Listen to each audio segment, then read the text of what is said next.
கர்த்தருடைய பரிசுத்த நாமத்துக்கு மகிமை உண்டாவதாக. Glory be to God's holy name. வெளிப்படுத்தல் 2ஆம் அதிகாரம் 13ஆம் வசனத்தை ஒரு விசை வாசிக்கலாம். Let us once read Revelation chapter 2 and verse 13. உன் கிரியைகளையும் சாத்தானுடைய சிங்காசனம் இருக்கிற இடத்தில் நீ குடியிருக்கிறதையும் நீ என் நாமத்தை பற்றிக் கொண்டிருக்கிறதையும் சாத்தான் குடிகொண்டிருக்கிற இடத்திலே உங்களுக்குள்ளே எனக்கு உண்மையுள்ள சாட்சியான அந்திப்பா என்பவன் கொல்லப்பட்ட நாளிலும் என்னை பற்றி விசுவாசத்தை நீ மறுதலியாமல் இருந்ததையும் அறிந்திருக்கிறேன். கர்த்தருடைய பரிசுத்த நாமத்துக்கு மகிமை உண்டாவதாக. Glory be to God's holy name. ஒவ்வொரு சபைகளுக்கும் கர்த்தர் ஒவ்வொரு விதமான தூதை அவர் அனுப்புகிறார். God sends his message to every church accordingly. இங்கே பெருகமு என்கிற ஒரு சபைக்கு அவர் இந்த வார்த்தையை அனுப்புகிறதை நாம் பார்க்கலாம். Here we see that the Lord sends this word to a church at Pergamos. பெருகமு என்று சொன்னால் ஒரு அர்த்தம் உலகத்தோடு பிணைக்கப்படுதல் அப்படின்ற அர்த்தம். Pergamons on one side it refers to be knit with the world. இரண்டாவது அர்த்தம் சோரம் போகிறதல் என்ற இன்னொரு அர்த்தமும் இருக்கிறது. And there is another meaning to it which says going a war. இந்த சர்ச்சை ஒரு நிர்பந்தமான நிலவரத்துக்கு கொண்டு போக முடியாத வல்லமை போராடுகிறதை நான் பார்க்கலாம். We see an evil spirit striving against this church to take it to a miserable situation.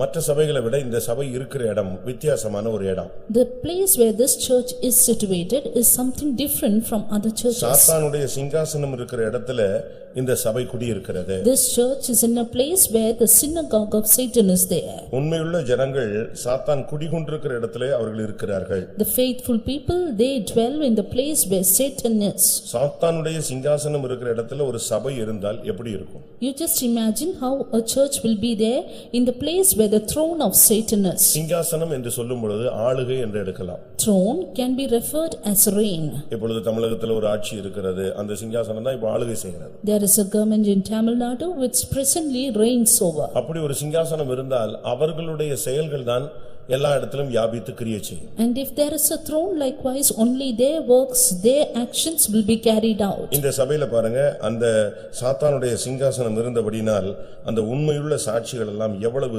பாதிக்கப்பட்டார்கள். Look into this church because the throne of Satan was there faithful witnesses were much hurt. உண்மையுள்ள சாட்சியான அந்திப்பா என்பவன் கொல்லப்பட்ட நாட்கள் என்று சொல்லி இருக்கிறார். It is said in those days wherein Antipas was my faithful martyr. வேதத்தில் பலவிதமான சிங்காசனங்கள் சுட்டிக்காட்டப்பட்டிருக்கிறது. There are various kinds of thrones indicated in the word of God. ஆனால் சாத்தானுடைய சிங்காசனம் என்கிற ஒரு சிங்காசனமும் சுட்டிக்காட்டப்பட்டிருக்கிறது. But there is another throne which is referred to as the throne of Satan.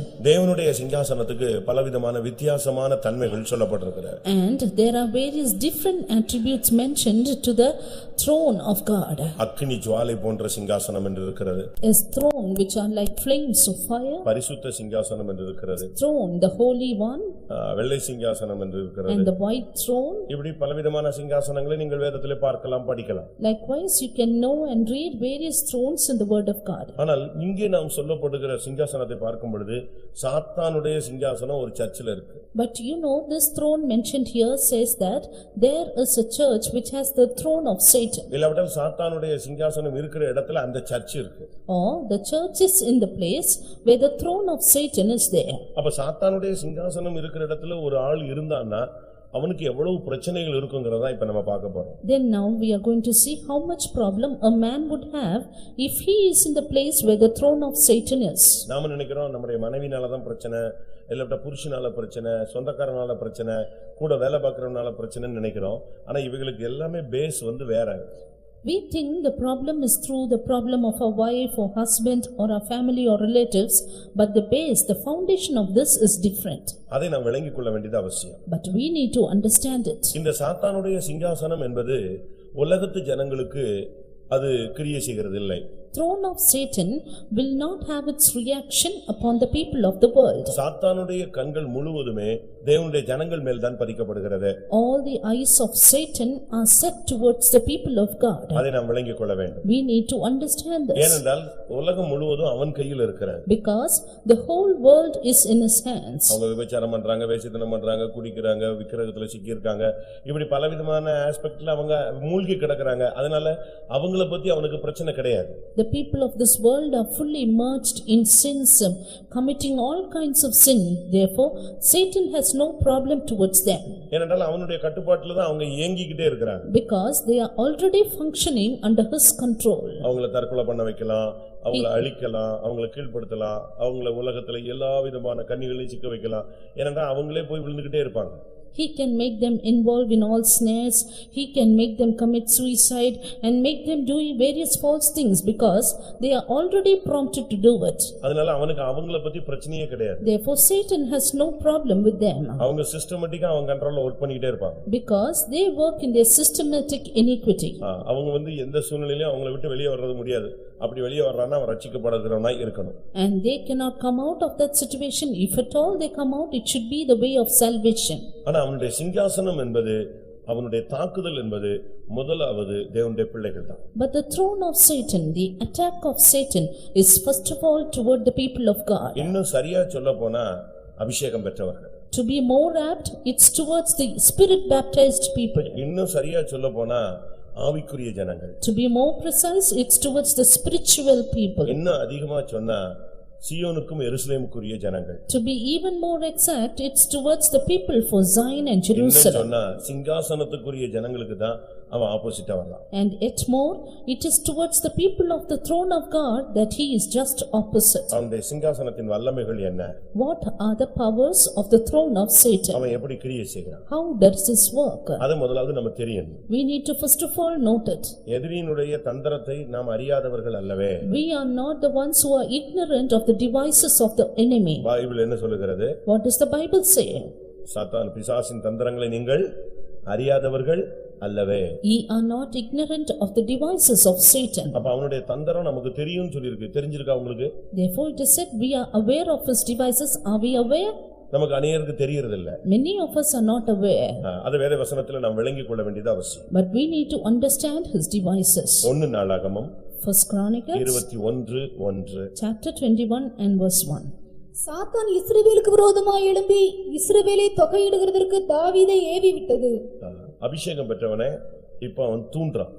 Now Satan provokes the anointed man of God. பாருங்க, அவன் வேற யாரையும் தூண்டல. He did not provoke anyone else. அபிஷேகம் பண்ணப்பட்ட ஒரு ராஜாவை சும்மா இருக்கும்போது நீ ஏன் சும்மா இருக்கிற, ஜனத்தை எண்ணு அப்படின்ட்டு ஒரு காரியத்தை அவன் முன்னால வைக்கிறான். When that anointed man of God, the king, was at ease, Satan came and prompted him to count the people. இப்ப அவன் அந்த தூண்டுதலுக்கு அவன் கீழ்ப்படுகிறான். Now he is subjected to the prompting of the devil. சும்மா இருந்தவன, ஒரு அபிஷேகம் பண்ணப்பட்டவன, ஒரு ராஜாவை திடீர்னு சாத்தான் தூண்டி விடுது. அவனுக்கு அது சாத்தானுடைய தூண்டுதல்னு புரியல. He who was at leisure, he who was the anointed king, suddenly the devil came to provoke him. He did not understand the provoking of the devil. அந்த தூண்டுதல் வரும்போது அவனுக்கு பிரமாணம் மறந்து போய்விட்டது. When that urge came into him, he forgot the law. உடனே ஜனங்களை என்ன சொல்றான்? Soon he started to count the people. இப்ப யோவாப் சொல்றான், என்ன வேண்டாம், அது சரியில்லைன்னு சொல்றான். Joab came and said to him, do not count, that's not right. இவன் சொல்றான், நான் சொல்றேன், நீ என்னன்னு சொல்றான். He said, I tell you and you do it. அன்னைக்கு எவ்வளவு பேர் செத்தாங்க? How many died? 1 நாளாகமம் 21:14. First Chronicles 21 and 14. ஆகையால் கர்த்தர் இஸ்ரவேலிலே கொள்ளை நோயை வரப்பண்ணினார். அதனால் இஸ்ரவேலில் 70,000 பேர் மடிந்தார்கள். ஒரு அபிஷேகம் பண்ணப்பட்ட மனிதன் ஒரு சின்ன தூண்டுதலுக்கு அறியாமல் ஒப்பு கொடுத்த போது செத்தவர்கள் எத்தனை பேர்? 70,000 பேர். 70,000 men died because an anointed man of God gave place for a small urging of Satan. அது ஒரு குடும்பத்துக்கு வந்த பாதிப்பு அல்ல. It was not an attack for the family. ஒரு தனி மனிதனுக்கு ஏற்பட்டதான அந்த தூண்டுதல் 70,000 பேரை மடிய வைத்தது. எத்தனையோ குடும்பங்கள்ல தகப்பன் இல்ல, எத்தனையோ குடும்பத்துல தாய் இல்ல, அப்படி ஒரு நிலவரத்துக்கு கொண்டு போய் விட்டார். The provoking of Satan in an individual person made many houses lack their people within. இதுல என்ன விளங்கிக் கொள்றோம்? From this what do we understand? புரியாமலோ புரிஞ்சோ திடீர்னு நம்ம எதையாவது செஞ்சு அந்த சாத்தானுடைய தூண்டுதலுக்கு இடம் கொடுக்கும் பொழுது அநேக ஆத்துமாக்கள் நஷ்டமடைவார். With or without understanding, when we give place to the urge of or the provoking of Satan, many people will face the loss. ஆனா பைபிள் சொல்லுது எண்ணலாம். But the Bible says we can count. ஆனா அதுக்கு ஒரு பிரமாணம் இருக்கு. But there is a law. அந்த பிரமாணத்தை கிளியர் பண்ணிட்டு தான் நீ என்ன செய்யணும்? எண்ணணும். You have to make sure of the law and then count. யாத்திராகமம் Exodus 30ஆம் அதிகாரம் chapter 30 12ஆம் வசனத்துல எண்ணி அதுக்கு காணிக்கை செலுத்தி அதுக்கு எத்தனை சேக்கல் கிளியர் பண்ணணுமோ அதை கிளியர் பண்ணிட்டு நீ என்ன செய்ய என்னன்னு சொல்றாரு. And verse 12 says thou should take the sum of the people, you should give the ransom according to every soul, and then you can finish the counting.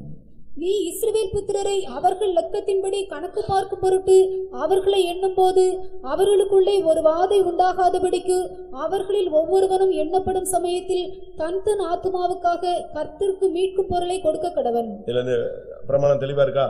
Is the law clear here? நீ ஜனத்தை எண்ணேன்னா நீ இந்த காரியத்தை செஞ்சுட்டு என்ன செய்யலாம்? என்னலாம். If you have to take the sum of the people, you have to do this and then do it. இல்லாவிட்டால் வாதை உண்டாகும். Else plague will come upon you. இந்த பிரமாணம் யாருக்கு தெரியும்? Who knows this law?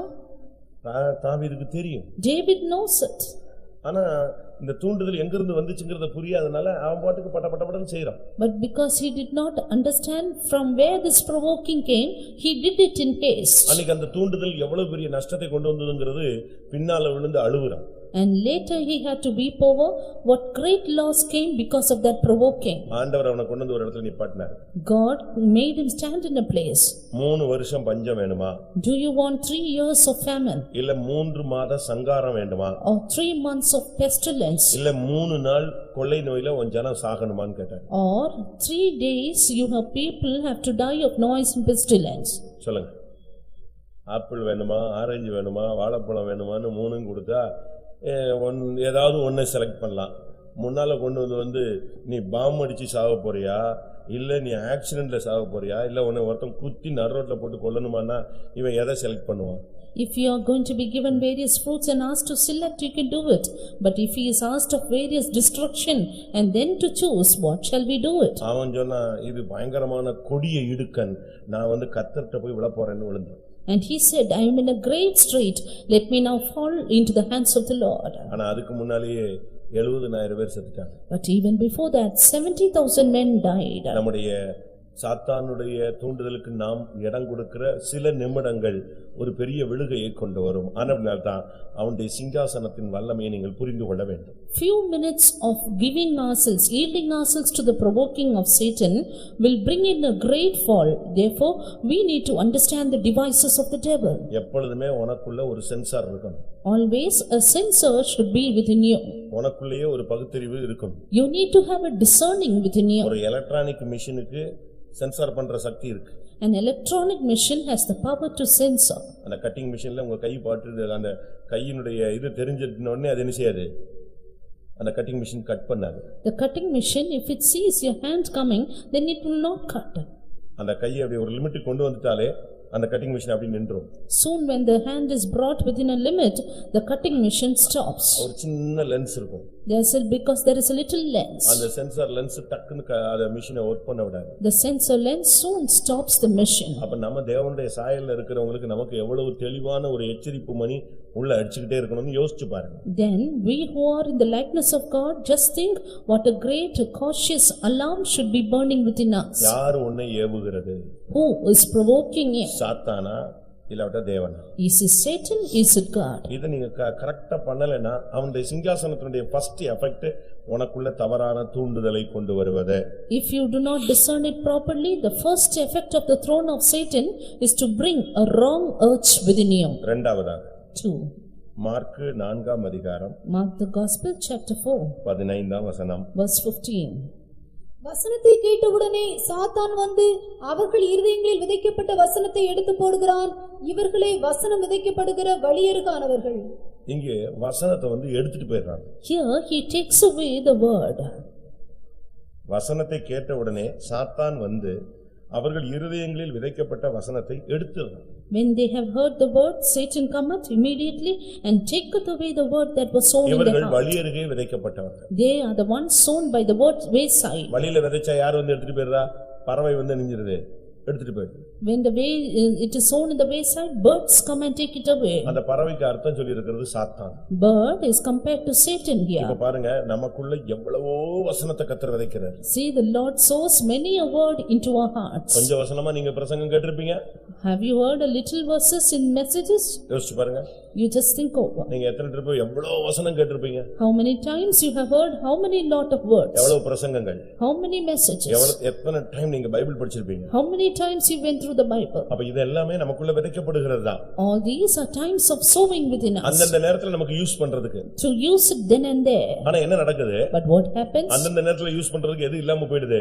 What is lacking that we may not use it? இந்த சாத்தான் வசனத்தை எடுத்துட்டு போயிடுறான். This Satan taketh away the word. வசனம் ஒரு பட்டயம். அந்த பட்டயத்தை எடுத்துட்டு போய்ட்டானா உன்னால சத்துருவோடு எதிர்த்து போராட முடியாது. Word is a sword. When the devil takes away the sword, you cannot fight with him. நம்ம எவ்வளவு பைபிள் படிப்போம்? How much do we read the Bible? ஒரு சிலர் ரொம்ப நல்லா படிக்கிறாங்க. Some people read it very nicely. ஒரு சிலர் தங்கவாக்கிய காலண்டர்ல ஒரு வசனம் படிச்சிட்டு போறாங்க. But some, according to their situation, they read one verse and go. நான் ஒரு கன்வென்ஷனுக்கு போனேன். I went for a convention. ஒரு ஐயாவை சாட்சி கழிப்பி விட்டாங்க. And they made a man to testify.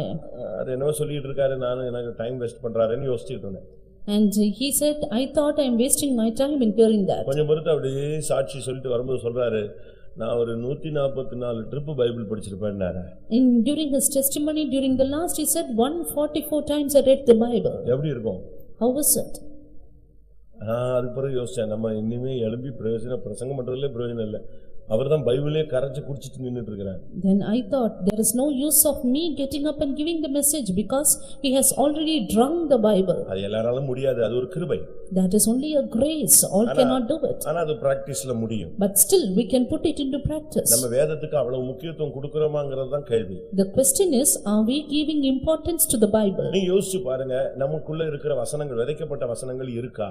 You just think, is the sown word of God in our hearts? ஒரு விதை விதைக்கப்பட்டா அது இருந்துச்சுன்னா நிச்சயம் தண்ணி பட்ட உடனே முளைக்கும். Once it is sown, surely when the water falls, it will sprout out. அதுக்கு அடுத்த மழைக்கு அது இன்னும் கொஞ்சம் வளர்ச்சி அடையும். And for the next rain, it will grow even more. இப்படி டைம் போக போக போக அது ஒரு பெரிய கடுகு விதை அளவுன்னு உலகத்திலே சின்ன விதை கடுகு வரை. ஆனா இந்த வீட்டுல நம்ம குழம்புல போடுற கடுகு அல்ல, பைபிள்ல சொல்லப்பட்ட கடுகுங்கிறது அது பெரிய மரமாகி வளர்ந்து அநேகம் பறவைகள் வந்து தங்கக்கூடிய ஒரு பெரிய விருட்சமாய் மாறினது தான் பைபிள் சொல்லுது. The word of God says, word of God is like a sown mustard seed which when sprouts up grows to be a big tree and yielding nest for many birds. இன்னைக்கு உங்களுக்குள்ள விதைக்கப்பட்ட வசனங்கள்லாம் உள்ள இருக்கா? Today is the sown word of God in your hearts. ஒரு விவசாயி விதைச்சானா என்ன எங்க வருவான்? A farmer when he sows, where is coming? அறுக்க வருவார். He comes to reap. அப்படிதானே? கரெக்ட் தானா? விதைச்சவன் எங்க வருவான்? அறுக்க வருவான். He who sows will later come to reap. அப்ப நமக்குள்ள இப்ப விதைக்கப்பட்ட வசனங்கள் எல்லாம் அறுக்கிறதுக்கு ஆண்டவர் வந்தார்னா எப்படி இருக்கும்னு யோசிக்கிறீங்க? Therefore what do you think, how will it be when the Lord comes to reap the word of God that is sown within us? ஓசியாவில பாக்கும்போது, when we read in Hosea 6ஆம் அதிகாரம் 11ஆம் வசனம் என்ன சொல்லுது? Chapter 6 and verse 11, what does it say? யூதாவே, உனக்கு ஒரு அறுப்பு காலம் நியமிக்கப்பட்டிருக்கிறது. யூதாவுக்கு இருக்கு. ஒவ்வொருத்தனுக்கும் இங்க உள்ள எல்லாருடைய பேரையும் சொல்லி ஒவ்வொருத்தருக்கும் என்ன இருக்கு? ஒரு அறுப்பு காலம் இருக்கு. ஆனா அறுக்கிறதுக்கு முன்னால இந்த வசனத்தை பிசாசு எடுத்துட்டு போயிட்டா விதைச்ச உடனேனா அறுப்புக்கு வரும்போது எம்டியா நீ நிப்பாய். Not only for Judah, for every individual here we have an harvest, and when the man who sows will come to reap, if there is nothing, then that's the consequence. வசனத்தை பிசாசு எடுத்துருவான். The devil will take away the word. அப்ப அந்த வசனத்துக்கு நீங்க போல்டா நிக்க மாட்டீங்க. Then you cannot stand for the word boldly. ஏன்னா உனக்குள்ள அந்த விதைக்கப்பட்ட வசனம் உனக்குள்ள இல்ல, எடுத்துட்டாங்க. Because the sown word is taken away by the devil. அப்படி இருந்துச்சுனா நிச்சயம் அது முளைக்கும். If it is there, surely it will sprout out. அது வளர்ச்சி அடையும். It will grow. அது ஒரு பிரதிபலனை தரும். It will give the fruits. ஆனா இந்த வசனத்தை பிசாசு எடுத்துட்டான்னா உனக்குள்ள அந்த வளர்ச்சி இருக்கு, முளைக்கு போது இருக்காது, வளர்ச்சி இருக்காது, அறுப்பு இருக்காது. But if the devil takes away the word, there will not be sprouting, no growing, no fruit, and there will be nothing in you. இந்த பொத்தலான பையில போட்டா எங்கயாவது விழுந்து போய்டாது. It's like casting into a bag with holes. எவ்வளவு வசனங்களை கேட்கிறோம், அந்த வசனங்கள் எல்லாம் பிசாசு எடுத்துட்டானா இல்ல உள்ள வச்சிருக்கறானான்னு பாருங்க. We take so much of word, you just see whether you have the word within you or devil takes it away. சாத்தானுடைய சிங்காசனத்தில் நீ அதனுடைய தாக்குதலுக்குள் இருந்தால் ஒன்று உன்னை ஏவுவான், இரண்டாவது உனக்குள்ள இருக்கிறதான அந்த வசனத்தை எல்லாம் எடுத்துட்டு போறதுக்கு ட்ரை பண்ணுவான். If you are affected by the attack of the throne of Satan, first of all he will urge you, secondly he will take away the word within you. மூன்றாவதாக 3 லூக்கா 13ஆம் அதிகாரம் 16ஆம் வசனம். Luke 13:16.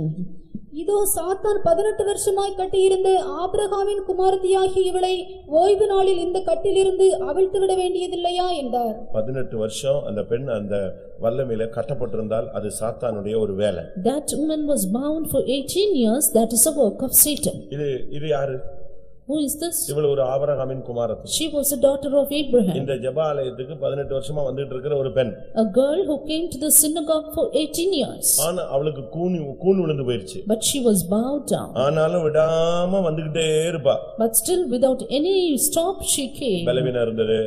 She had infirmity, போராட்டம் இருந்தது, conflicts, வியாதி இருந்தது, sickness. என்ன இருந்தாலும் அவ தேவசமூகத்துக்கு வராம இல்ல, வந்துட்டே தான் இருப்பா. Whatever it be, she came without any hindrance to the presence of God. அவர் என்னை கொன்று போட்டாலும் அவர் மேல் தான் நான் நம்பிக்கையா இருப்பேன். Though he slay me, yet will I trust in him. அந்த அளவு அவள் நிச்சயத்தோடு வந்ததனால ஒரு நாள் அந்த கட்டு அவளுக்கு அவிழ்க்கப்பட்டது. Because she came with that assurance, one day her bands will loose. அந்த பெண்ணை 18 வருஷமா அந்த ஆவி தான் கட்டி வச்சிருந்துச்சு. And it is that spirit which bound her for 18 years. அந்த ஜெபாலய தலைவனுக்கு அது தெரியாது. And the synagogue people did not know that. ஏன் கட்டப்பட்ட அந்த பெண்ணுக்கு கூட அது தெரியாது. Even that woman bound did not know that. ஆனால் இயேசு ஒரே நாள்ல அந்த ஆவியை கண்டுபிடித்தார், அந்த ஆவியை துரத்தினார், விடுதலையாக்கினார். But Jesus sorted out that spirit in a day, he found it and he chased it away. உங்களுக்குள்ள இந்த கட்டுகள் இருக்கான்னு பாருங்க. Check whether you have this band within you. இது ஒரு பலவீனத்தின் ஆவி. This is a spirit of infirmity. ஆனாலும் அந்த பெண் தளராமல் வந்தாள். But still the girl came without fail. சாத்தானுடைய சிங்காசனம் இருந்தால் நீயோ உன் மனைவியோ உன் புருஷனோ உன் பிள்ளைகளோ உன் ஊழியர்களோ அநேகர் பலவித வல்லமையினால கட்டப்படுவார்கள். If there is the throne of Satan, then you, your wife or husband or children or even the servants of God may be bound. இது அவனுடைய வேலை. This is his work. அந்த பெண்ணை நிமிர்ந்து நடக்க விட கூடாதுங்கிறது தான் அவனுடைய target. His attack is that he should not make that woman walk up.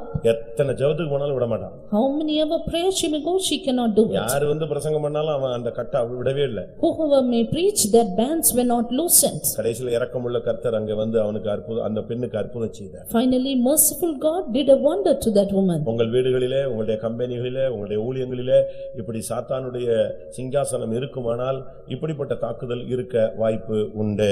In your houses, in your companies, if you have such bands, it means you have the attack of the throne of Satan. இந்த வல்லமை இருக்கும் பொழுது நீ பலவீனன்னு பாட்டு பாடிக்கிட்டே இருப்ப, அதுதான் ரைம்ஸா இருக்கும். When these powers are there, you will keep on singing, I have infirmity within me. Doctor என்ன சொல்லிருப்பாரு? What the doctor would have said? அந்த எலும்பு வளைஞ்சிருச்சு, அது அந்த சத்து குறைவு, இந்த சத்து குறைவு, அப்படி இப்படின்னு அவருக்கு தெரிஞ்சதை சொல்லிருப்பாரு. He may tell what he knows, the bone is bent or you are less nutritious, malnutritious. போதகர் என்ன சொல்லிருப்பாரு? What the preacher would have told? கர்த்தர் உன்னை நடத்துற பாதை சந்தோஷமா போன்னு சொல்லிருப்பாரு. This is the path God takes you, go joyfully through it. இன்னும் ஸ்பிரிச்சுவலா இருக்கிற போதகர் சொல்லிருப்பாரு, இது ஒரு சிலுவை, இந்த வேதனையை நீ சுமந்து கொண்டே திரிந்து கொண்டே இருப்பார். Yet more spiritual preacher would have said, this is your cross, bear it all the way. இயேசு வந்த பிறகுதான் தெரிஞ்சது, இது சிலுவையும் இல்ல, இது வேதனையும் இல்ல, இது ஒரு ஆவி, சாத்தான். உடனே அந்த ஆவியை துரத்தி விட்டார். But Jesus, when he came, he found out that this is no more a pain, not a cross, but he found it is a devil and he chased it out. லூக்கா 22ஆம் அதிகாரம் Luke 22 31ஆம் வசனத்துல சாத்தானுடைய அடுத்த தாக்குதல். Verse 31 says about the next attack of Satan. பின்னும் கர்த்தர், சீமோனே சீமோனே, இதோ கோதுமையை சுலகினால் புடைக்கிறது போல சாத்தான் உங்களை புடைக்கிறதற்கு உத்தரவு கேட்டுக்கொண்டான். சுலகினால் புடைத்தல். Sift you in as wheat. எப்படி இருக்கும்? How will it be? ஒருத்தனை போட்டு சுலகில போட்டு புடைச்சுக்கிட்டே இருந்தா எவ்வளவு நேரம் தான் அவன் சுலகில இருப்பான்? If one person is all the time sifted as wheat, how long will he be in that condition? இப்ப நம்ம யார் வீட்லயும் சுலகு இருக்கிறதுக்கு வாய்ப்பு இல்லை. இப்ப எல்லாமே மாடர்னா மாறியாச்சு.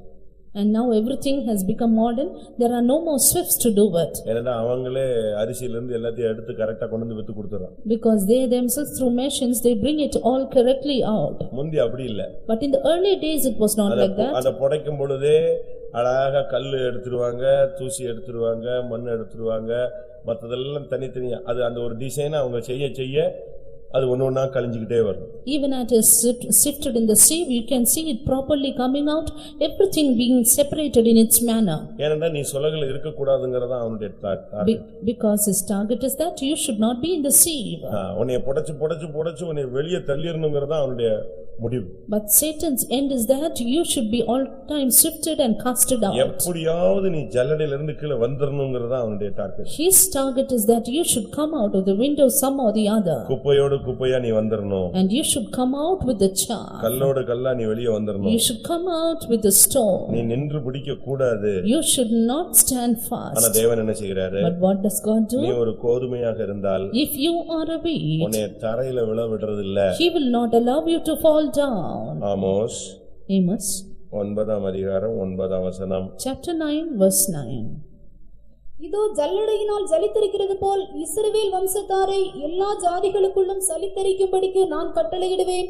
ஆனாலும் ஒரு கோதுமை மணியும் தரையிலே விழுவதில்லை. நீ கோதுமை மணியா இருந்தா தரையில விழ மாட்ட. If you are the grain of wheat, you will not fall to the ground. சாத்தான் உன்னை சொலகினால கோதுமையை புடைக்கிறது போல புடைக்கும்படி உத்தரவு கேட்டான். Satan is asked that he may sift you as a wheat. ஆனால் நானோ உன் விசுவாசம் ஒளிந்து போகாதபடி உனக்காய் வேண்டிக் கொண்டேன். But I pray lest your faith may fail. ஏன்னா உன் விசுவாசம் விழுந்து போக கூடாது. அதே நேரத்துல நீ சொலகு முரத்துல இருந்து கீழே விழுந்துரு ஜல்லடையில இருந்து கீழே வந்துட கூடாது. Your faith should not fail. At the same time you should not come out of the sea. அதுதான் தேவனுடைய திட்டம். That is the plan of God. ஆனா அவனுடைய திட்டம் நீ எப்படினாலும் சொலகுல புடைச்சு எங்க வந்துறணும்? தரையில விழுந்துறணும் தான் அவனுடையது. But the plan of Satan is that all the time you are sifted, you should fall down as a stone. அவனுடைய சிங்காசனம் உன் வீட்டுல இருந்துச்சு இல்ல உனக்குள்ள இருந்துச்சுன்னு சொன்னா அவனை டெய்லி ஏதாவது ஒரு மேட்டரை கொண்டு வச்சு உன்னை புடைச்சுக்கிட்டே இருப்பான். If the throne of Satan is in your family or in you, all the time he will sift you with some other matter. கூட்டம் முடிஞ்ச உடனே இந்த நீங்க யோசிச்சு பாருங்க, கேட்கும் போதே யோசிங்க. முடிஞ்ச பிறகு இந்த சாத்தானுடைய சிங்காசனத்தை நம்ம எல்லாரும் சேர்ந்து கவிழ்க்கலாம். Even as you think, even after the meeting, keep on thinking over this and we can overthrow the throne of Satan. அவன் அழகா சிங்காசனம் போட்டு அநேக வீட்டுல செட்டில் ஆயிட்டான். In many houses, devil has settled with his throne. எத்தனையோ பேருக்குள்ள அழகா வந்து ஸ்டாண்ட் பண்ணிட்டு இருக்கான். Devil is standing in the lives of many. அதனாலதான் இந்த புடைக்கிற வேலை நடந்துகிட்டே இருக்கு. That is why he keeps on sieving them. அதனாலதான் அநேகர் நிமிர்ந்து நடக்க முடியாம பலவீனத்துல கிடக்குறாங்க. That's why many are in infirmity, unable to be erect. அநேகருக்கு சத்தியத்துல நிக்கிறதுக்கு வசனத்தின்படி நிக்கக்கூடிய ஜீவன் இல்ல. Many do not have the life to live according to the word. எதையாவது செஞ்சுக்கிட்டு எங்கேயாவது போய் கண்ணில சிக்கிக்கிறாங்க. They do some or the other thing and fall into a snare. அப்போஸ்தலர் 5ஆம் அதிகாரம் 3ஆம் வசனம். Acts of the Apostle 5 and 3. பேதுரு அவனை நோக்கி, அனனியாவே, நிலத்தின் கிரயத்தில் ஒரு பங்கை வஞ்சித்து வைத்து பரிசுத்த ஆவியனிடத்தில் பொய் சொல்லும்படி சாத்தான் உன் இருதயத்தை நிரப்பினதென்ன? அனனியா சப்பீராங்கறவங்கள நம்ம வந்து தவறாவே பிரசங்கம் பண்ணிட்டே வரோம். We all the time keep finding fault about Ananias and Sapphira. ரொம்ப நல்ல family. They are a very good family. சொத்தை வித்து கொடுத்துறணும்ங்கற அளவுக்கு பிரசங்கத்தை கேட்டு ஒப்பு கொடுத்துட்டாங்க. They heard the sermon that they should not keep back the price but give of their goods. இன்னைக்கு இந்த காலங்கள்ல சொத்தை வித்து யாராவது கொடுப்பாங்களா? These days will anyone sell their property and give it? கொடுக்கிற ஆளுங்க இருக்காங்க. There are some. இல்லன்னு நான் சொல்லல. I don't say nobody is there. ஒரு சகோதரன் ஒரு கம்பெனியை வித்தாரு, 38 லட்சமா எவ்வளவு வந்துச்சு, அப்படி கொண்டு வந்து என் கையில கொடுத்துட்டு போயிட்டாரு. One brother sold his company for 38 lakhs, gave just that sum into my hand. அப்படி as it is. ஊழியத்துக்கு யூஸ் பண்ணுங்க. Take it for the ministry. இன்னும் தேவைனாலும் நம்ம செய்யலாம்னு சொன்னேன். And he said we can do it more for God. திருப்பி வந்து ஃபேமிலியோட வந்து கொடுத்தாரு. அப்படியே கொடுத்து ஒரு 6 monthsல 80 லட்சம் வரைக்கும் கொடுத்தாரு. Again and again he came on giving. Finally even within 6 months he gave 80 lakhs. 6 months இல்ல 4 monthsக்குள்ளே கொடுத்தாரு. Within 4 months he gave that. இப்படி கொடுக்கிற ஜனங்கள் என்ன செய்றாங்க? இருக்குறாங்க. And there are people who are giving like that. ஆனா இந்த மனுஷனும் மனுஷியும் ரெண்டு பேரும் சேர்ந்து வித்துட்டாங்க. விக்கிற வரைக்கும் அவங்களுக்கு மைண்ட் தெளிவா இருந்துச்சு. But this man and woman, they together sold it. Until then their mind was clear. இந்த வித்து காணிக்க கொடுக்க கிளம்பும்போது தான் யார் உள்ள வந்துட்டா? யாரு? இன்னொரு விசுவாசி வந்துட்டானோ? இல்ல ஏதாவது ஊழியக்காரங்க வந்துட்டானா? இல்ல யாராவது வந்து குறுக்க வந்தது இன்னொரு ஆள். யாருவன்? சாத்தான். But the time when they set out to give the offering, Satan came on the way. அப்பனா அவன் வந்து சொல்றான், கொடுக்கறதெல்லாம் கரெக்ட் தான், நாளைக்கு இந்த மார்க்கம் கவுந்து போச்சுன்னு சொன்னா பாஸ்டர்ஸ்லாம் ஓடி போயிட்டாங்கன்னா, ஏதாவது நடந்துருச்சுன்னா, சொத்தெல்லாம் இன்னொருத்தந்த போயிடுச்சுன்னா நீங்க என்ன பண்ணுவீங்கன்னு ஒரு அருமையான ஒரு சந்தேக கேள்வியை கொண்டு வந்து உள்ள வச்சான். It is then Satan brought a beautiful question, a doubting question, saying, "It is good that you give. Tomorrow your pastors will all run away, then you will be in the road, in the street. அதனால ஒரு போர்ஷனை எடுத்து வச்சாச்சு. Therefore keep back a part." எப்படி இருக்கும்? How will it be? இவர் சொன்ன உடனே அந்த சிஸ்டர் நானும் இதைத்தான் யோசிச்சேன்னு, இது சொன்ன உடனே அவரும் சொன்னாரு, கரெக்ட், உன் மைண்ட் தான் எனக்கு இருந்துச்சுன்னு சொன்னாரு. When the Satan said, the sister said, "Yes, I too had the mind," and this brother also said, "Yes, I too had the same." இந்த இடத்துல தான் குறுக்க ஒருத்தன் வர்றான். It is in this place the wind crossed way. சாத்தான் உன் இருதயத்தை நிரப்பினது என்ன? Why has Satan filled thine heart? சொத்தை விக்கிறதுக்கு முன்பாக அது உன்னுடையதா இருக்கவில்லையா? Even before you sold it, was it not yours? சொத்தை விற்ற பின்பும் அது உன்னுடையதா இருக்கவில்லையா? क्वेश्चन அருமையா பேதுரு பேசுறாரு. Even after it was sold, is it not yours? ரெண்டு இடத்துல அந்த வார்த்தையை தெளிவா சொல்றாரு. Yes, he clears that word in two places. விற்பதற்கு முன்பும் உன்னுடையது. It was yours before it was sold. விற்ற பின்பும் அது உன்னுடையது. And after it was sold, it is in thine. ஆனா நீ எப்படி இப்படி ஒரு தவறான எண்ணத்துக்கு இடம் கொடுத்துட்ட? But why did you give place to such a misconception? இங்க பாருங்க, இந்த சாத்தான் அழகா நிரப்பிட்டு பட்டுன்னு சாவுக்கு கொண்டு போயிடான். Here Satan filled them beautifully and took them towards death. கொஞ்ச நேரத்துல யார் செத்துட்டா? அனனியா செத்து விழுந்துட்டான். Within few minutes Ananias fell down dead. எப்படி இருக்கும் நீங்க பாருங்களேன். Just think how will it be? ஒரு பொய் தான். One lie. அப்படி பார்த்தா நம்ம எல்லாம் எப்பவுமே செத்து போயிருப்பான். Then how many people would have died if we looked like that? தராச இப்ப மதுரையில பிடிச்சா இப்ப இன்னைக்கு பிடிச்சிட்டு ஒரு 15 நாள் டைம் கொடுத்தாருன்னா புது வருஷத்துக்குள்ள பாதி பேர் போயிடுவான். If this balance is kept in Madurai, even before the new year you can see half of the people are reduced. உண்மைதானே? Is it true? ஏன்னா நம்ம அனனியா மாதிரி இல்ல, அனனியாவுக்கு அண்ணன் மாதிரி இருக்கும். Because we are not like Ananias but his elder brother. அதனால அவனை பாருங்க, அந்த ஆவி அழகா நிரப்பிடுச்சு, அவளையும் நிரப்பிடுச்சு. Therefore the spirit filled him beautifully and even her. அன்னைக்கு ஒரு சந்ததி இல்லாமல் போய் விட்டது. And the generation was totally out that day. ரெண்டு பேரும் செத்து போயிட்டாங்க. Both of them died. இந்த சாத்தான் பாருங்க எவ்வளவு கன்னிங்கா அழகா நிரப்பி தன்னுடைய வேலையை, அந்த சிங்காசனத்தின் வேலையை நிறைவேற்றிட்டு போயிட்டான் பாத்தீங்களா? Look how cunningly devil accomplished his work of the throne on that day. ஒருவேளை நீங்க பொய் சொல்லும்போது சாக மாட்டீங்க. Maybe when you lie you won't die. உனக்கு கொடுக்கப்பட்ட ஏதோ ஒரு கிருபை மரிக்கிறது. But some or the other grace given to you dies. உன்னுடைய அபிஷேகத்துல ஒரு போர்ஷன் உன்னை விட்டு போயிடுது. A portion of your anointing leaves you. அதை நீங்க விளங்கிக் கொள்ளணும். Understand it. உன்னுடைய அபிஷேகத்துல ஒரு போர்ஷன் போய்டும், உன்னுடைய கிருபையில ஒரு போர்ஷன் போய்டும். One portion of your anointing, one portion of your grace falls off there. இல்ல உன்னுடைய தாளந்துல ஒரு போர்ஷன் போய்டும். Or one portion of your talent goes off. தரிசனமோ தீர்க்க தரிசனமோ ஏதோ ஒன்னு உன்னை விட்டு வெளியே போய்டும். Maybe it is a vision or a prophecy, it leaves you. பொய் சொல்ல வைப்பான்.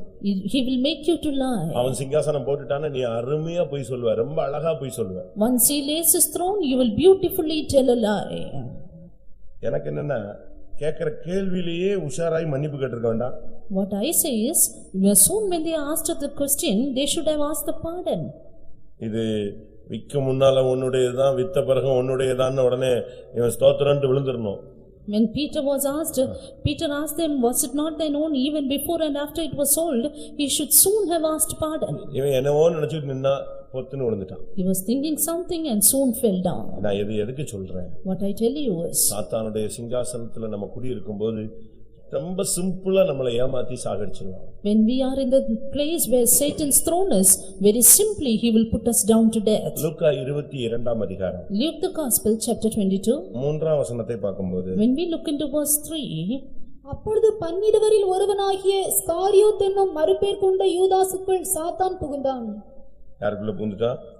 in whom did he go? நான் சொல்ற ஆளுங்கெல்லாம் சாதாரண ஆட்கள் கிடையாது. These people whom I mention of are not ordinary people. ஒன்று தாவீது, One David, இரண்டாவது உட்கார்ந்து வசனத்தை கேட்கிறவங்க, two those who hear the word of God, மூன்றாவது 18 வருஷம் ஜெபாலயத்துக்கு வந்த பெண், three the woman who came to the temple for 18 years, நாலாவது பிரதான அப்போஸ்தலன், four one of the chief apostle, ஐந்தாவது யாரு? அருமையான குடும்பம், Five. சொத்தை வித்து கொடுத்த, சத்தியத்துக்காக சொத்தை வித்து கொடுத்த குடும்பம். five a beautiful family which sold the property for the truth. ஆறாவது Six இயேசுவின் ட்ரெஷரர் வராரு, the treasurer of Jesus. அப்படிதானே? அவன்தானே பொருளாளர். எல்லா பணமும் கொடுத்தா இவர்தான் வச்சிருப்பார். He keeps all the money which Jesus had. ஆனா இப்போ யார் பூந்தது? Now சாத்தான் அவனுக்குள் அழகாக புகுந்தான். Now Satan beautifully entered into him. இப்ப வாழ்க்கை என்னாச்சு? Now what happened to the life? சாத்தான் புகுந்தா என்ன நடக்கும்? When Satan enters, what happens? இப்ப நமக்குள்ள ஆண்டவர் உள்ள வர்றாரு. Now Jesus comes into us. நமக்குள்ள ஆண்டவர் வரும்பொழுது நம்ம ஆண்டவரை போலவே மாறுறோம். When he comes into us, we become just like him. அதே போல சாத்தான் ஒரு மனுஷனுக்குள்ள பூந்தா, Likewise, when Satan enters into a man, அவன் யாரா மாறிடுவான்? whom will he become? சாத்தானாவே மாறிடுவான். He will become like Satan. அதுதான் அங்க நடக்கிற தோல்வி. That is what happens there. யோவான் John 6 அதிகாரம் chapter 6 70 and verse 70. இயேசு அவர்களை நோக்கி, 12 உங்களை நான் தெரிந்து கொள்ளவில்லையா? உங்களுக்குள்ளும் ஒருவன் பிசாசாயிருக்கிறான் என்றார். பிசாசு பிடிச்சவன் இல்ல, இப்ப யாரா மாறிட்டாம ஃபுல் பண்ணிட்டான். அந்த பிசாசு சாத்தானாவே பிசாசாகவே மாத்திட்டான். He is not now possessed with devil, but now Satan had made him a devil itself. ஒன்று உனக்குள் புகுதல், இரண்டாவது அதனுடைய பூரணம் நீ அவனாய் மாறுதல். One, he enters into you, and finally its perfection, you become like the devil itself. உங்களில் ஒருவன் பிசாசாய் இருக்கிறான். And one of you is a devil. கையில பணம் இருக்கு. He has that money in the hand. இயேசுவுக்கு ஊழியம் செய்றான். He is ministering to Jesus. ஆனா இயேசு சொல்றார், உங்கள் ஒரு ஆள் யாரு? பிசாசு. But Jesus says one of you is a devil. புகுந்த வல்லமை அவனை தன்னை போல மாற்றி விட்டது. The power which entered turned him like it. கடைசில பாருங்க அவனுடைய வாழ்க்கை முடிஞ்சிருச்சு. Finally his life ended up. நான் சமீபத்துல ஒன்னு பார்த்தேன். Recently I saw a thing. யூதாஸ் எழுதின சுவிசேஷம். The gospel written by Judas. கேட்டிருக்கீங்களா, பாத்திருக்கீங்களா? Have you seen it or heard it? மத்தேயு, மார்க்கு, லூக்கா, யோவான் மாதிரி இப்ப சமீபத்துல கண்டுபிடிச்சிருக்காங்க. என்னது? யூதாஸ் எழுதின சுவிசேஷம். Like Matthew, Mark, Luke and John, they have found out the gospel written by Judas. அப்படி ஒரு CD இருக்கு. And there is a CD like that. எதுக்கு இத சொல்றேன்னா, Why I tell you is, நீ என்னனாலும் எழுதலாம். whatever you may write. சாத்தானுக்கு இடம் கொடுத்துட்டேனா உன்னை சாத்தானா மாத்திடும். If you give place to the devil, you will become a devil. இப்ப யோசிச்சு பாருங்க, உங்களுக்குள்ள யார் சிங்காசனம் போட்டிருக்கா? Now think, who has put the throne within you? சாத்தானுக்கு சிங்காசனம் உனக்குள் இருந்தா, If the throne of Satan is within you, ஒன்று நீ திருடுவாய். one, you will steal. இரண்டாவது பொய் சொல்லுவாய். Two, you will lie. மூன்றாவது, Three, உனக்கு உணர்வே வராது. you will have no sensation. எல்லாரும் கேக்குறாங்க, இயேசுவே நானா நானா நானா. இவனு உட்கார்ந்துட்டு இவனு எதையே பாட்டு பாடுறான், நானா. அதேதான் அவனும் சொன்னான். All are asking, is it I, Lord? And he also sings the same chorus. ஆனா இந்த இருந்த 12 பேருக்கும் தெளிவான அறிவு கிடையாது. அதனால இயேசு சொல்றார், ஆம் நீ சொல்லுகிறபடிதான், சீக்கிரம் செய் அப்படின்னு. உடனே அவங்க எல்லாம் நினைச்சிட்டாங்க இந்த சப்ஜெக்ட் அப்படி விட்டுட்டாங்க. உடனே மார்க்கெட்டுக்கு போக சொல்றாருன்னு நினைச்சிட்டாங்க. And it is said that these people did not have a proper understanding when Jesus said, what you say, you do it quickly. They took it in another sense. அவனுடைய வாழ்க்கை எப்படி போயிருச்சுன்னு பாத்தீங்களா? And you see how his life ended up. அவனுக்கு வாக்குத்தத்தம் என்னது? நான் இங்க வந்த உடனே சொன்னேன். அவனுக்கு வாக்குத்தத்தம் என்னது? What was his promise? அவனுக்கு கிடைச்ச வாக்குத்தத்தம் என்ன? What was the promise that he got? இப்ப நம்ம எல்லாரும் புது வருஷம் வந்த உடனே ஒரு 100 காடாவது எப்படியாவது புடிங்கிடுவான் யாருக்கு. The moment there was a boy who will take away cards from me, the moment the new year begins. எப்படியாவது யார்ட்டையாவது ஒரு பாஸ்டர்ட்ட ஒன்னு, இன்னொரு பாஸ்டர்ட்ட ஒன்னு, இந்த கையில ஒன்னு, அந்த கையில ஒன்னு, எப்படியா வாங்கிடுவான்னு வச்சுக்கோங்க. As he gets promise cards from this pastor, this hand, that hand. இது உங்களுக்கு ஒரு இளைப்பாறுதலுக்கு கொடுக்கிற ஒரு டோக்கன் மாதிரி. And this is just a token for your rest. உடனே அந்த காடை வாங்கிக்கிட்டு போன வருஷமும் இதே கிடைத்தது, அந்த பாஸ்டர் இதான் கொடுத்தார், இந்த பாஸ்டர் இதான் கொடுத்தார், அப்ப ரெண்டும் சேர்ந்து பலிக்க போகுது. இதெல்லாம் இந்த சென்டிமெண்டா நம்ம வச்சுக்கிறோம். Soon you take it and say and have a sentimental feeling saying God is going to fulfill it because it too have given me. Mark 14:11 பாத்தீங்கன்னா, Mark the Gospel chapter 14 and verse 11. அவர்கள் அதை கேட்டு சந்தோஷப்பட்டு அவனுக்கு பணம் கொடுப்போம் என்று வாக்குத்தத்தம் பண்ணினார்கள். என்ன வாக்குத்தத்தம் பண்ணாங்க? The promise given to him. அவனுக்கு கிடைச்ச வாக்குத்தத்தம் என்னது? What was the promise given to Judas? பணம் கொடுப்போம். That we will give him money. நமக்கு நம்ம ஆளுங்களுக்கு வெங்கல தாழ்பாளரை உடைப்பாருன்னா போதும், என்னத்தையும் இந்த வருஷம் பெரிய புதையல் கிடைக்க போதுட்டு அதை தூக்கி பைபிள்ல வச்சுக்குவான், வீட்டுல வச்சுக்குவான், யாரு கேட்டாலும் கொடுக்க மாட்டான். And you see, when the promise God is given to our people that I will break open your doors, they keep it safely. ஆனா அவனுக்கு கிடைச்ச வாக்குத்தத்தம் பணம் கொடுப்போம். The promise given to Judas was to give him money. அது அவனுடைய வாழ்வை சூசைடுக்கு கொண்டு போனது. But that led his life to commit suicide. அந்த ஆவி அவனை எப்படி இழுத்துட்டு போச்சு பாத்தீங்களா? See how the spirit took him? ஊழியங்கிற பேர்லயே இழுத்துட்டு போச்சு. He kept on dragging him saying ministry. கடைசில பாத்தீங்கன்னா சூசைட் பண்ணி செத்துட்டான். And finally he died committing suicide. இது ஒரு நாள் நடக்கிற சம்பவம் அல்ல. This is not happening in a day. ராபோஜனம் கொடுக்கும்போதே எது பூந்துருச்சு? என்னுடைய மாம்சத்தை புசித்து என் ரத்தத்தை பானம் பண்ணுகிறவனுக்கு நித்திய ஜீவன் உண்டு. ஆனா இவன் சரியான தகுதி இல்லாம அதை எடுத்துட்டதுனால அது எப்படியா மாறிடுச்சு? ஃபுட் பாய்சன் மாறி பிசாசு உள்ள வந்து கொஞ்ச நாள் இவனே பிசாசா மாறி கடைசி சூசைட்ல செத்து போயிட்டான். Right at the time when the communion service was served, because he did not have proper worthiness, devil entered him and finally he committed suicide. நீ யோசிச்சு பாருங்க, இப்ப சாத்தானுடைய சிங்காசனம் உனக்குள்ள போராடுதா? Now think, is the throne of Satan striving within you? அடுத்ததாக Nextly, யோபு முதலாம் அதிகாரம் Job chapter 1 6 வசனம். verse 6. உத்தமன் மேல் கவனம் வைக்கிற ஒரு ஆவி. A spirit that lays its attention upon the upright. 1:6 இல்லனா 8 வாசி. கர்த்தர் சாத்தானை நோக்கி, என் தாசனாகிய யோபின் மேல் கவனம் வைத்தாயோ? உத்தமனும் சன்மார்க்கனும் தேவனுக்கு பயந்து பொல்லாப்புக்கு விலகுகிறவனுமாகிய அவனைப் போல பூமியில் ஒருவனும் இல்லை என்றார். அதுக்கு அவன் என்ன சொன்னான்? அதற்கு சாத்தான் கர்த்தருக்கு பிரதியுத்தரமாக, யோபு விருதாவாகவா தேவனுக்கு பயந்து நடக்கிறான்?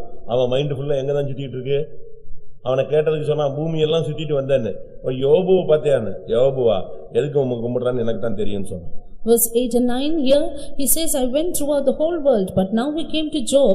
He says, he trusts in you not for naught. அவன் மைண்ட் முழுசும் உத்தமர்கள் மேல இருக்கிறது. All his mind was upon the upright. சன்மார்க்கன் மேல இருக்கிறது. Upon the good people. தேவனுக்கு பயந்தவன் மேல இருக்கிறது. Upon the people fearing God. பொல்லாப்புக்கு விலகுகிறவன் மேல இருக்கிறது. Upon the ones departing from evil. தேவனை தூசிக்காதவன் மேல இருக்கிறது. Upon the ones who do not blaspheme God. தன் உதடுகளினால் பாவம் செய்யாத மனிதனை தேடுகிறான். Upon the ones who do not sin with their lips. நீங்களே யோசிச்சு பாருங்க. You just consider. நம்முடைய வாழ்க்கை எப்படி இருக்கு? How is our life? நமக்கு விரோதமாய் சத்துரு எப்படி எழும்புறான் பாருங்க. How the enemy is rising up against us. உத்தமன் மேல் அவனுடைய கவனம். His attention upon the upright. அவனுக்கு உலகத்தின் மேல கவனம் கிடையாது. He is not considered about the world. தியேட்டர்ல போயிட்டு உட்கார்ந்து பாட்டு பாடணும்னு இல்ல. அது ஏற்கனவே அங்க எல்லாரும் உட்கார்ந்து பாட்டு பாடிக்கிட்டு இருக்காங்க. And he need not go and sing in the because already all are singing.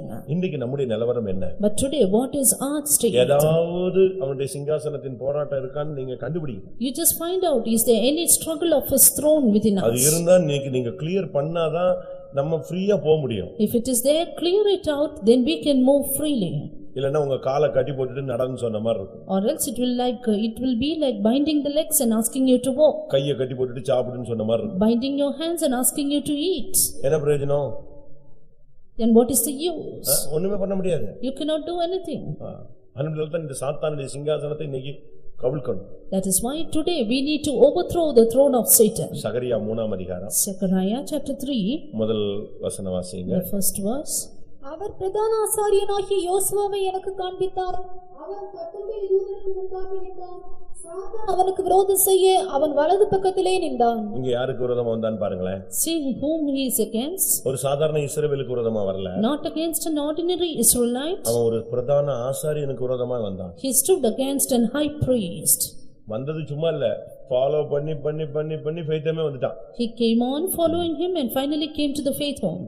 தேவ சந்நிதிக்கே வந்தாச்சு. To the presence of God. ஆண்டவருக்கு முன்னாலே வந்து நிக்கிறான். He stood before God. உனக்கு வலது பக்கத்துல இருக்க வேண்டியவர் யாரு? Who should stand on your right hand? கர்த்தரை என் வலது பக்கத்துல வைத்திருக்கிறபடியால் நான் அசைக்கப்படுவதில்லைன்னு பாட்டு பாடுறோம். ஆனா இங்க நிக்கிற ஆள், வலது பக்கத்துல நிக்கிற ஆள் யாரு? சாத்தான் நிக்கிறான். We sing saying, because the Lord is on my right hand, I shall not be moved. But now Satan stands on his right hand. அவன் எப்ப டச் பண்ணலாம்னு வெயிட் பண்ணிட்டே வரான். He's just waiting when he can touch. அவனுக்கு தீங்கு செய்ய கூடயே வந்துட்டான், உள்ள வந்தாச்சு. He came along with him even inside to hurt him. அப்பதான் ஆண்டவர் பார்க்கிறாரு. It is then God sees. இவனை டச் பண்றதுக்கு இங்கேயே வந்துட்டானே. And he came here to touch the high priest. எப்படி இருக்கும்? How will it be? Police காவல்லே ஒருத்தனை வெட்டி கொல்ற மாதிரி. And it is as though slaying a person in police custody. அப்படிதானே? full போலீஸ் ஆர்ம்டு போலீஸ்ல ஒருத்தன் பாதுகாப்புல நிக்கும்போது ஒருத்தன் வந்து அவனை வெட்டி கொண்டான்னா அதே மாதிரி தோல்வி ஒண்ணுமே கிடையாது. When a person is under police custody and he is killed, there is no other defeat greater அதுபோல than கர்த்தருடைய பிரசன்னத்துக்குள்ள இருக்கிற ஒரு மனுஷனை டச் பண்றதுக்கு உள்ளே வந்து நிக்கிறான் பிசாசு. Likewise, Satan is standing in the presence of God to see or touch that man. அப்பதான் ஆண்டவர் பார்த்தாரு எப்படி இவன் உள்ள வந்தான். Then the Lord saw how he came அதுக்கு inside. ரீசன் என்ன? What is the reason? Reason என்னது? The reason? அழுக்கு வஸ்திரம். Filthy garments.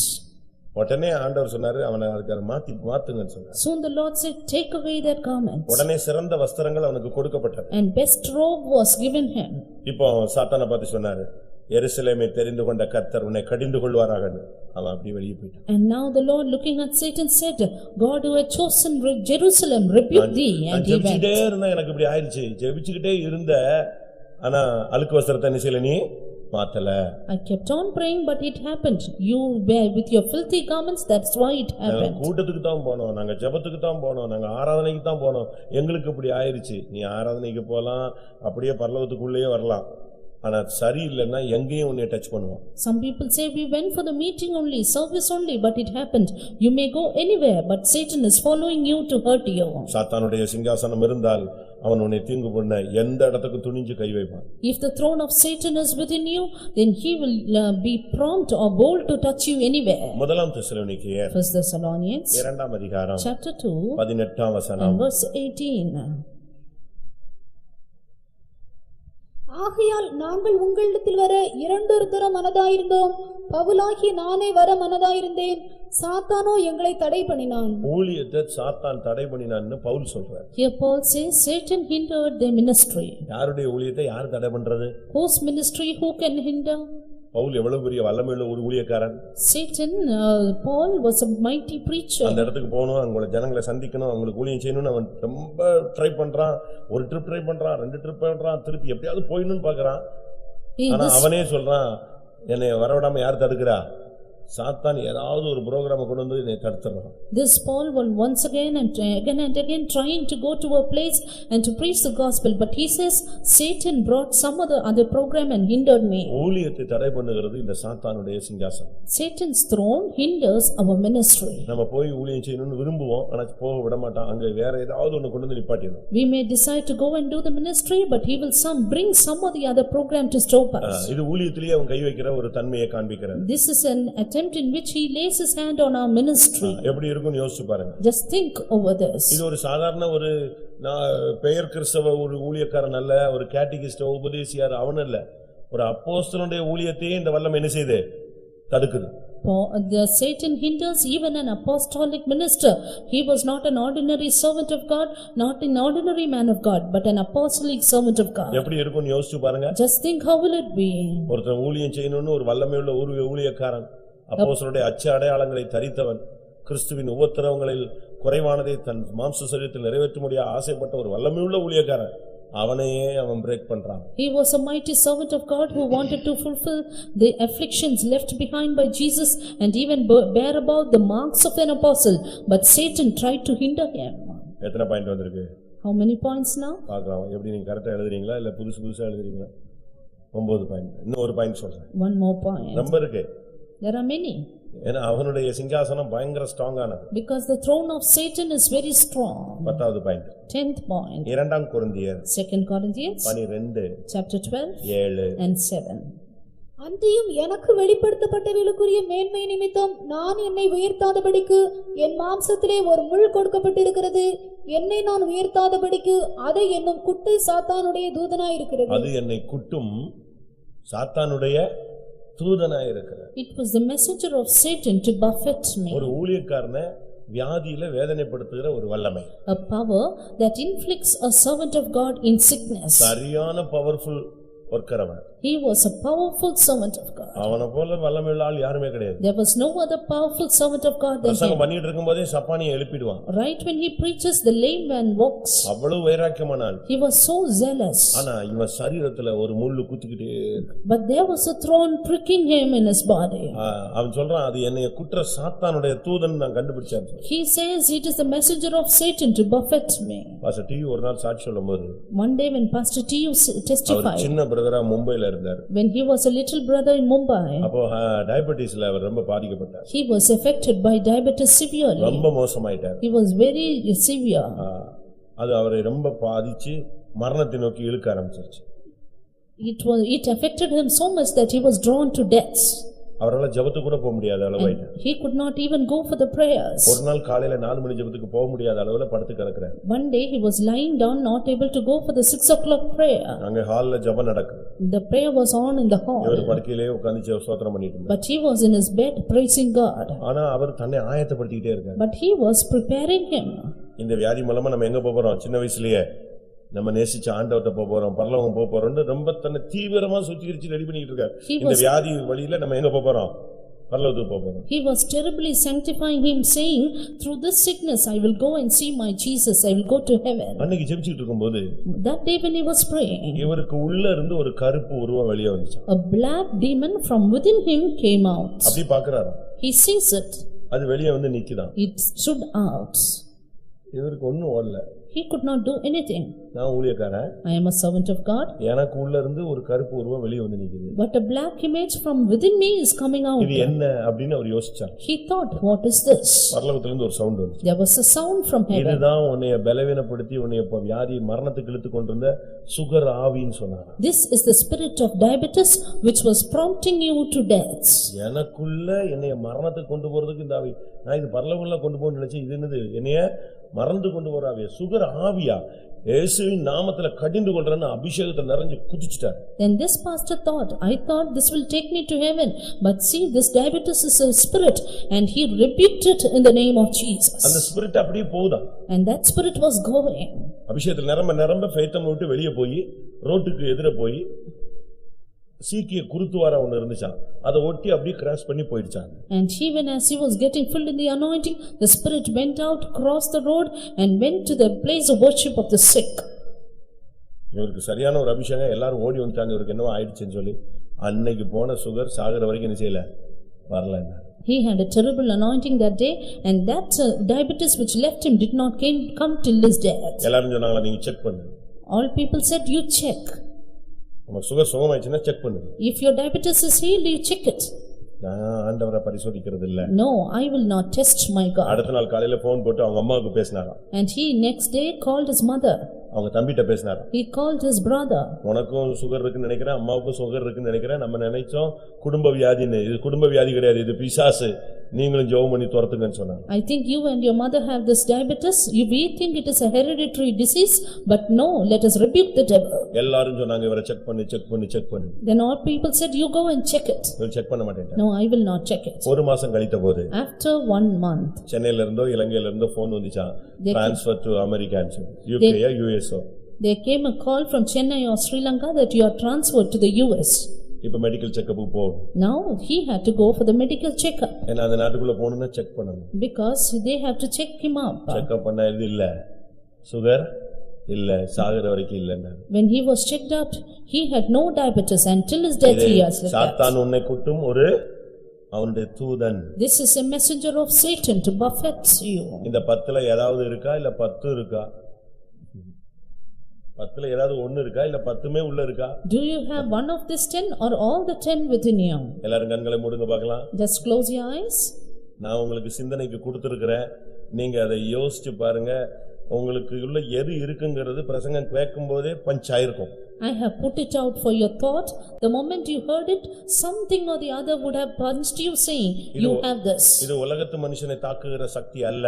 This is not a power that attacks the worldly man. மகிமையின் சிங்காசனத்துக்கு போகிறவனுக்கு விரோதமாய் எழும்புகிற பிசாசின் சிங்காசனத்தினுடைய தாக்குதல். But this is the attack of the throne of Satan which works against the people going to the glorious throne. கொஞ்ச நேரம் முழங்கால் போடுங்க பார்க்கலாம். Let us be on our knees for some time. கண்ணை மூடுங்க பாப்போம். Let us close our eyes. உன்னை சாத்தான் ஏவுறானா தேவன் ஏவுகிறாரா? Is God provoking you or Satan? விதைக்கப்பட்ட வசனம் உனக்குள்ள இருக்கா, எடுத்துட்டு போய்ட்டானா? That sown word of God, is it there or Satan takes it away? நீ நிமிர்ந்து நடக்க முடியாம தடுமாறியே, அது உன்னுடைய சரீர பலவீனமா இல்ல பிசாசின் தாக்குதலா? You stumble unable to lift yourself up, is it the attack of the devil or the messenger of Satan? Daily உனக்கு உன்னை சொல்லுகளை புடைக்கிறானே, உன்னால் நின்று பிடிக்க முடிகிறதா? He is sifting you daily in the sieve. Are you able to withstand? பொய் சொல்லுகிறாயா? Are you lying? உனக்குள் சாத்தான் புகுந்து தன்னை போல மாற்றுகிறானா இல்ல தேவ ஆவியானவர் தன்னை போல் மாற்றுகிறாரா? Has the devil entered within you to change you like unto him, or is the Spirit of God changing you? நீ உத்தமனாய் இருந்தால் தேவனை தூசிக்க வைக்க முடியாக இந்த ஆவிகள் போராடும். If you are upright, this spirit will strive to blaspheme God. உன்னுடைய ஜீவிதத்தில் ஏதாவது சின்ன சின்ன தவறுகளை அழுக்குகளை கொண்டு வந்து உன்மேல தீங்கு செய்ய கை போட இந்த வல்லமை தேடும். Bringing in little filth in your life, he will try to provoke you. கர்த்தருக்காக ஏதாவது ஒரு ஊழியம் செய்யணும், சின்ன ஊழியமோ பெரிய ஊழியமோ ஓட்ட முடியதுக்குள்ள ஏதாவது ஊழியம் செய்யணும் நீ ஆசைப்படுவே, ஆனா அது செய்ய விடாம இந்த வல்லமை போராடும். You may desire to do the ministry for God, little or great, before the end of your life, but this spirit hinders. உனக்கு சுகம் பலன் ஆரோக்கியம் வர விடாமல் இந்த வல்லமை உன்னை குட்டிக்கொண்டே இருக்கும். These powers will keep on buffeting you that you may not have good health and strength. கர்த்தாவே, என் ஆவியிலே இந்த வசனத்தின் மூலமாக அவனுடைய சிங்காசனம் என் வீட்டிலே, குடும்பத்திலே, ஊழியத்திலே, ஜீவியத்திலே, சரீரத்திலே பல விதங்களிலே இருக்கிறதை ஆவியிலே உணர்கிறேன். But Lord, according to this word, I feel the throne of Satan is against me in various ways in my life, in the family and everywhere. இந்த நிமிடத்தில் இந்த வல்லமையை கவிழ்த்து விடும் ஆண்டவரே. This minute overthrow the power, O Lord. என் வீடு உம்முடைய வீடு. My house is yours. என் சரீரம் உம்முடைய சரீரம். My body is yours. என்னுடைய குடும்பம் உம்முடைய குடும்பம். My family is yours. என்னுடைய ஊழியம் உம்முடைய ஊழியம். My ministry is yours. அதுல உம்முடைய சிங்காசனம் தான் வேண்டுமே தவிர அவனுடைய சிங்காசனம் இருக்க கூடாது. Lord, only your throne and not the throne of Satan should be there. என்னுடைய அறிந்தோ அறியாமையிலோ அவனுடைய சிங்காசனத்துக்கு நான் இடம் கொடுத்து விட்டேன். At my awares or unawares, I gave place to the throne of Satan, Lord. இந்த கூட்டத்தோடு அவனுடைய சிங்காசனத்தை கவிழ்த்து உம்முடைய மகிமையின் சிங்காசனத்தை என் வீட்டிலே, குடும்பத்திலே, ஊழியத்திலே நீர் ஸ்தாபித்து விடும். But Lord, with this meeting, overthrow the throne of Satan and establish the glorious throne in my life, in my family, in my ministry. ஒரு அக்கினி வல்லமை அனுப்பும் ஆண்டவரே. Lord, send a fiery power. ஒரு கிருபையின் வல்லமை அனுப்பும் ஆண்டவரே. Lord, send me the power of grace. அவனுடைய சிங்காசனத்தை கவிழ்த்து உம்முடைய சிங்காசனத்தை ஸ்தாபித்து என்னை திரும்ப அனுப்பும். Overthrow the throne of Satan, establish your throne and send me, Lord. Hallelujah. Dikadavala kidabala kadaba.